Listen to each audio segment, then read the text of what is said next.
Okay, now Stroganoff. For this dish you're gonna need lean beef, like tenderloin, or maybe any other pieces like ribeye, strip loin. Should be tender, should not have too much of connecting tissue inside. Mushrooms for sure, smetana, heavy cream, a little bit of milk for mashed potatoes, and mustard, an onion, of course. I will start with showing you how to make slightly salted cucumbers, or in other ways in Russian we call it малосольные огурцы, as cucumbers which are not fermented with the salt. They are just slightly salted and is just cucumbers which you allow to ferment. So for this you need to do them one night before you start to make a stroganoff or any other dish. It's super simple but very tasty. For slightly cured cucumbers you're gonna need sea salt, bay leaf, garlic, black pepper, water of course, and cucumbers. So the recipe is super simple. And dill, I forgot about the dill. In some box you put dill. Now you smash your garlic in, bay leaf, pepper. You cut the bottom of your cucumbers like this.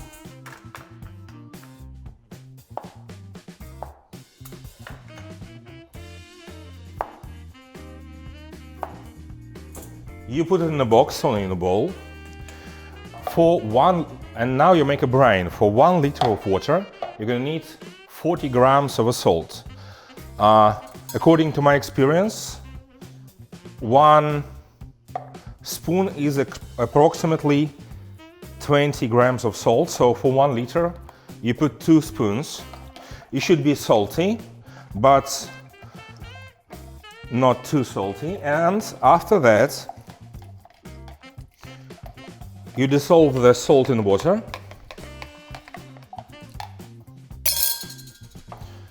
and you pour over your cucumbers. The brine is cold, the cucumbers are cold as well, and you leave it in the fridge for 1 day, better 2 days. But keep in mind that if you will leave it in the fridge for more than 3-4 days, the fermentation process will start and they will change colors, they will become soggy, not crispy, and it's going to be different dish. We love them as well, we call them cured cucumbers. It goes well with vodka, of course, because in Russia everything goes well with vodka. But for this dish, I suggest you to make this one. Remember, keep in mind, you need to make them 1 day beforehand. For mashed potatoes, you're gonna need already cooked potatoes. My advice is to cook it whole. If it's too large, you cut it in half, but don't cut it too thin, otherwise it will absorb too much water and your mashed potato will become too watery and too blind. After that, I strain it.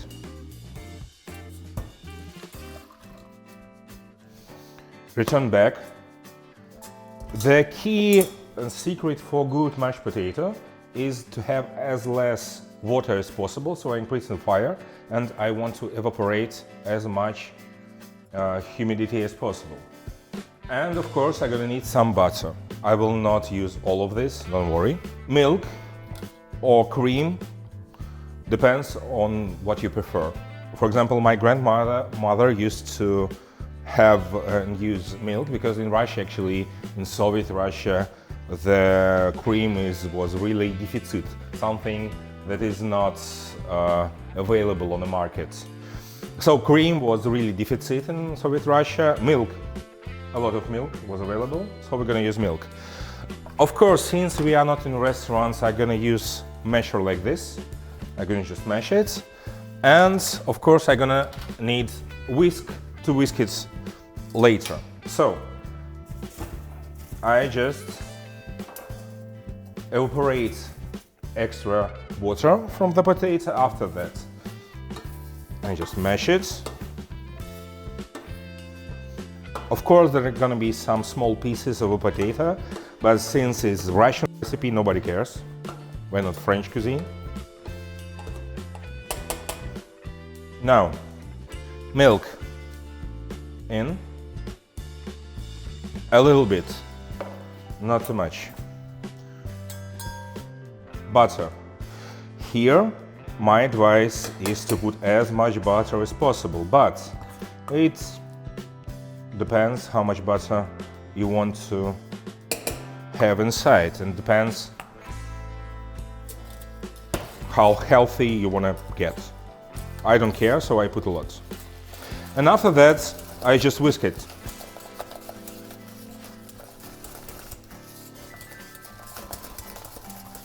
And of course, I want to have my stove hot enough, because my butter is cold. And this is a key, because if my butter will be hot, it will not be incorporated to the potato.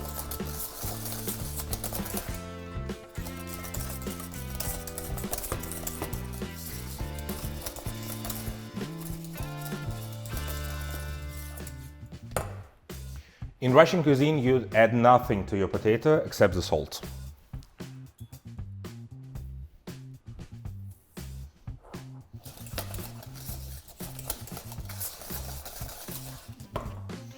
Mashed potato done. Now, for stroganoff. The best part of a beef, as we all know, is the tenderloin. Of course, in Soviet Russia, it was deficit. It was not available in the market, but for me, this one is the best. You need to cook separately the sauce. You need to cook your meat, and the last thing you need to do is just to combine two these key ingredients. For the meat, you need to remove this connecting tissue, which is really easy, because of course you have a knife like this at your home, but if you don't, use the chef knife.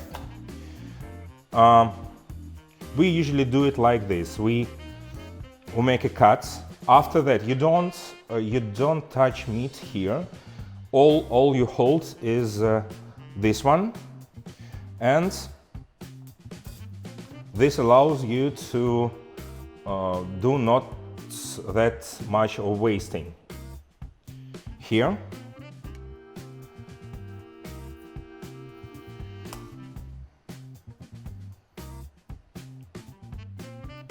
watch your fingers. That's it. There is nothing to trim inside, but if you have like shank or whatever, you need to remove all the connecting tissues inside the flesh. Now you cut the meat. I suggest you cutting its medallions 1 centimeter height, and after that you just cut it in the strips. Why? Because you don't want to overcook your meat. You want to seal as much juices as possible inside. Okay, meat is done. I want to be my pan smoking hot, vegetable oil in. I wait till first smoke will appear on a pan, and after that I will put my meat inside. Meanwhile, sauce. For sauce, I'm gonna need onion, chopped. The onion provides sweetness to the dish, so be generous with it. You can add as much as you want.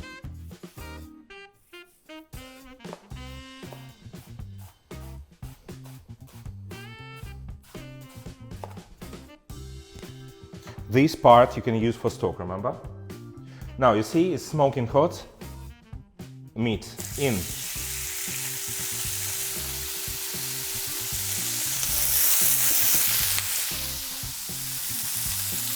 You don't want to cook it too long, and you don't want to add all your meat at once, because if we will put too much, the temperature will go down.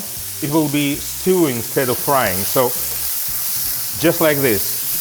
Extremely hot pan, not much of a meat. Wait till the color is nice, wait till it's caramelized, and you're gonna put it aside. Please don't overcook it, because we're gonna stew it in a sauce for a little while. So I think it's almost there.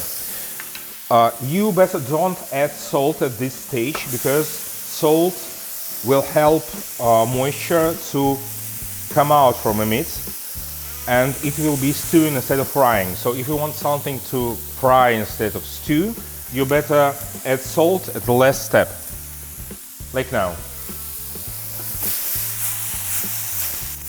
Nice caramelized brown, put aside. And you finish with the rest of your meat. And now sauce. For sauce you're gonna need a lot of onion. We'll do love onion in Russia since it's really cheap. And we're gonna fry it, we're gonna sweat it actually till it's golden with some butter, because butter is not cheap, it's expensive, but we do love it so much, so we don't care. We're gonna mix a little bit of butter with vegetable oil, and we're gonna put onion inside.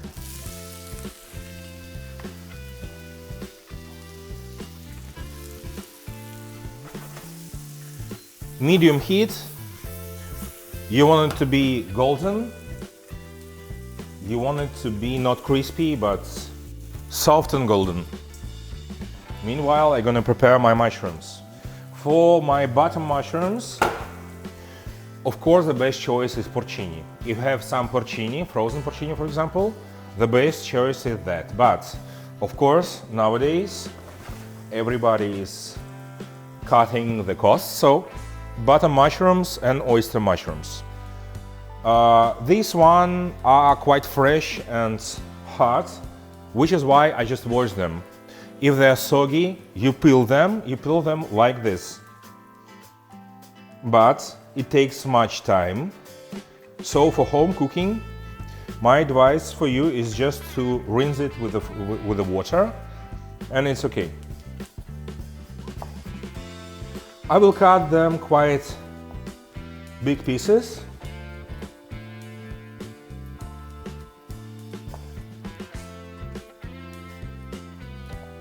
Because they're gonna shrink twice maybe, or even 3 times.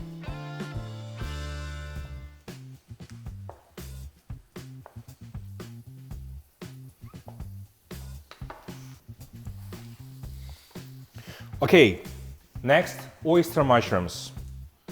It's really simple, you don't need to wash them. You just remove this root stuff. And after that, you just cut them with your hands, like this. Of course, there are too many versions of the Stroganoff. In some of them, you don't add anything except onion, beef, mustard and cream or sour cream. But I prefer to add a little bit of mushrooms, because this umami flavor from mushrooms will intensify the dish, will make it much richer. Okay, now onion. It's too much of onion. I will remove a little bit, sorry. It's too much of it. If I will think I need more, I put it back. Now, I put a pan. Extremely hot. Mushrooms are quite watery. If my pan will be not hot enough, they will be not fried but stewed. I want nice color, so extremely hot. Of course, you can combine. You can fry mushrooms in this pan, but the result will be much more better if you will use separate pans for that. Okay, my pan is smoking hot, as you can see. Mushrooms in. All of them.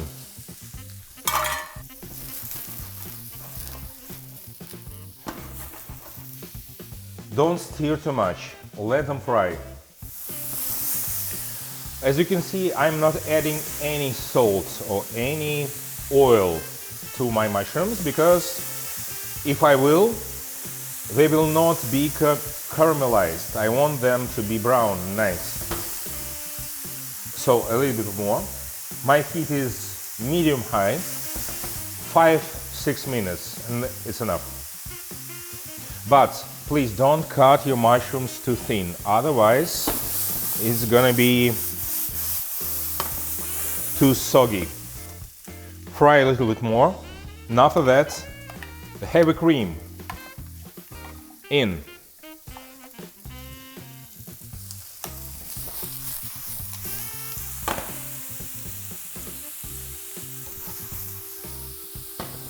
Heavy cream.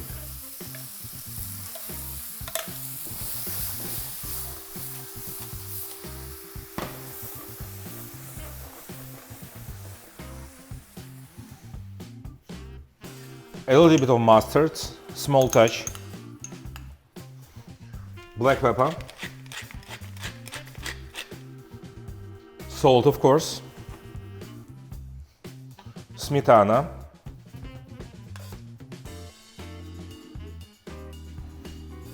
Mix.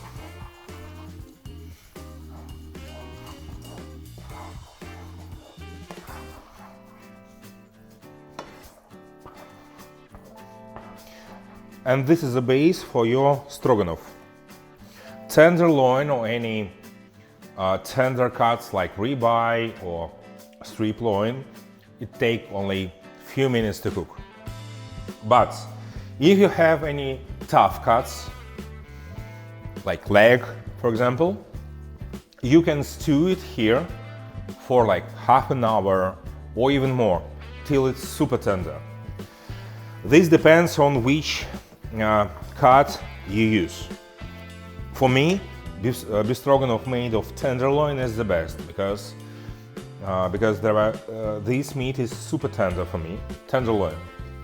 But usually Russian people, since they are poor, they cook it from any other lean cuts of beef, but it takes much more time to stew it. And when? Exactly now. My sauce is almost ready. I put my meat in, and I will stew it covered, for example, I don't know, half an hour, 1 hour. For tenderloin, you don't need to do this. Okay. Our stroganoff is ready. Look, the sauce should be thick. I added a little bit of salt, a little bit of black pepper. So black pepper, salt, season to taste. If you want your tenderloin to be falling apart, just keep like this, covered. Half an hour, it will be like stewed. If you want it to be a little bit firmer, if you want it to be medium rare, just make a sauce, 1 minute, ready. I prefer it to be, I don't know, medium well, for example. Now, the mashed potato. I'll check the salt. None.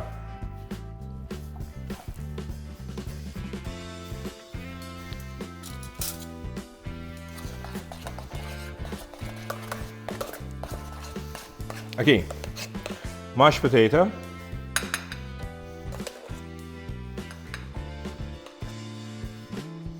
Of course, you want to make a nice hole here, so all the sauce stays inside the mashed potato.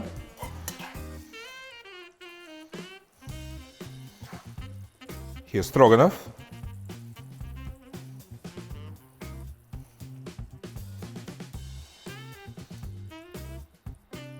Like this. Of course, the lightly cured cucumber, remember? And all the dishes in Russia include a little bit of fresh herb, which is parsley and dill. Beef stroganoff, prepared once by a French chef for one of the richest men of Russia in a Stroganoff palace, which is still on Nevsky Prospect in St. Petersburg. The count was too old, so the chef cut all the ingredients in small pieces and served it with a mashed potato. So there is nothing to chew, it's super tender, and which is why we used a tenderloin for this dish.